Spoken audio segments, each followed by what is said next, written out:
Welcome back to Weekend Roundup. This will be our first episode of the new season 35, and we're excited. We got 3 games finally in the books, and we're going to go over those 3 games, and we'll break them down. So the first one was week 1. We had the Jaguars and the Colts.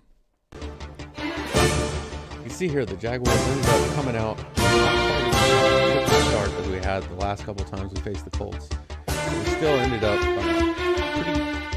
pretty much having the game in hand. It was back and forth for a little bit, but we were able to pull away at the end. Again, we won by 1 score. I think every one of our games against the Colts has been a 1-score game. There you can see B. Westbrook taking it to the 6-score touchdown. And then here's Dawson Allen finds Westbrook again. Westbrook ended up getting 3 touchdowns. And then right here, we get an interception. And that's pretty much going to seal it for us. Here's another run by Kenyon Drake. Never really got him going. Good enough to seal the win for us. And here's Josh Allen again. And there he is. That's the third touchdown of the game. Here's Josh Allen again. This is a really big play. He got thrown out of a sack on the 3rd down. And then there's Eifert back to get it. Just really lucky on some of these plays. There's Eifert getting a touchdown. So, end of this game was Jaguars 38, Colts 31. We moved to 4-0 in our last 4 games against Prime. You can see there it turned into a big shootout as far as the quarterbacks go. George had 383 yards, 2 touchdowns and a pick, while Josh Allen 427 with 5 touchdowns and 2 interceptions. Neither team really got their ground game going too well. Like I said, Kenyon Drake did just enough to keep us from blowing this one. So that's going to take us to our next game, which was the Colts and the Chargers. This one took what seemed like forever to get played, and the Chargers jump out to a quick 10-point lead. But after that, the Colts answered back. You see a long touchdown here from the rookie, George. And then Herbert here throws an interception. This one's going to be run back into Chargers territory, and Prime had to be losing his mind here because he fumbles, and it's recovered by the Chargers. Luckily for him, just a couple plays later, Herbert drops back to pass, and this time it's LaMarcus Joyner coming up with the interception. And the Colts would eventually score on that drive with Jonathan Taylor going to the left side there. This game, after that initial 10-0 lead by the Chargers, it basically turned into all the Colts. Their defense was really good, intercepting Herbert a bunch of times. You can see another one there. And then here's Taylor again, just up the middle touchdown. Definitely wasn't expecting this outcome. Maybe Prime to pull it out, but he actually basically blew out the Chargers starting after that 10-0 lead. And here's Taylor again scoring another touchdown.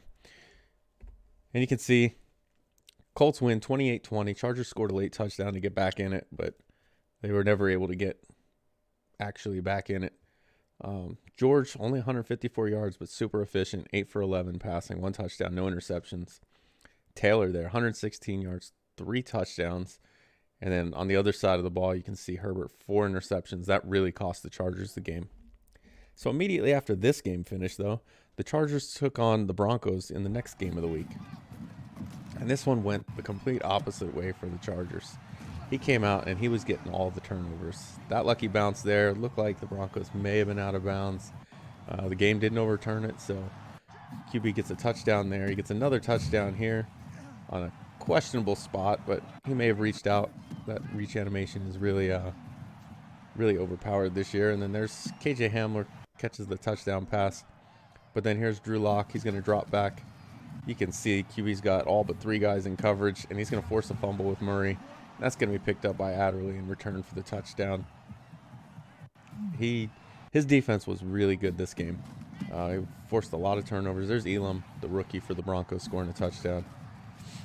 Herbert there just throwing deep, and he's going to outrun him with the rookie Ellerby. Ellerby, I think, has like 94 speed, super fast, and he's going to be trouble with QB using him. We can see here the game finished at 31-17. Chargers moved to 2-1. Broncos fall to 2-1.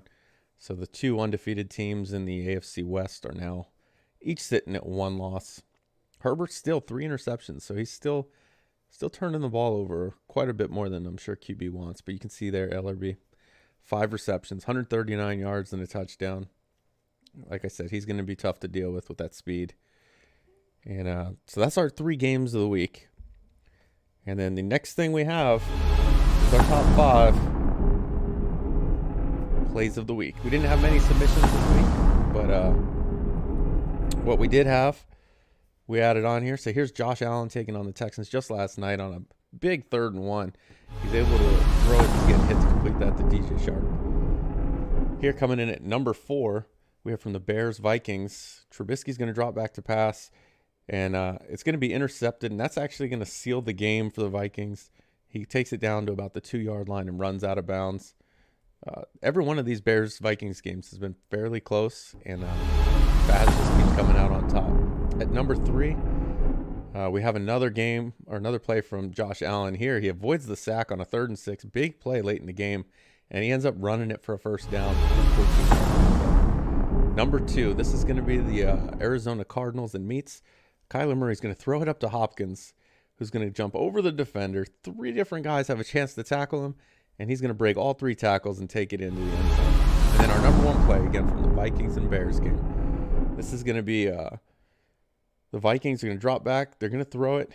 Looks like he's throwing it into double coverage. The ball gets tipped, and there's I think it's Irv Smith ends up catching it off the deflection, takes it in for the touchdown. That was a huge play for the Vikings because the Bears were up pretty big at that time. So that's going to do it for this week's weekend roundup. We're not going to have a rapid fire this week. We didn't get anybody scheduled, but we'll look forward to that in the future. Remember, if you guys have any highlights, make sure you send them to me because, like I said, that's 2 different highlights from 2 games, so we didn't have too many to choose from. But until next time, this has been Weekend Roundup.